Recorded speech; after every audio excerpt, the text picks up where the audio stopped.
ছিল অন্ধ মেয়ের, সেই গান্ধারীটাই সুখেন দাস ওটাকে নাম রাখলেন সুনয়নী, এবং আমাকে ওনার পছন্দ হলো ভীষণভাবে আমার চোখের জন্য।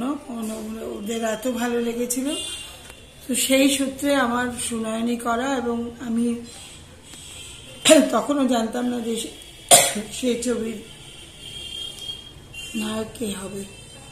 পরে আস্তে আস্তে জানলাম সে প্রত্যেক দিন এক একজন নায়কের নাম শুনতাম, শেষে শুনলাম উত্তম কুমার।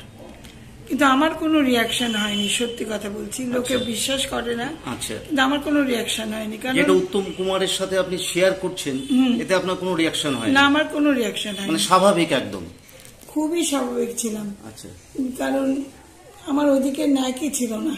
আচ্ছা আচ্ছা। উত্তম বাবুর কোনো রিয়াকশন আপনার, যে আপনি করছেন তার বোনের রোল?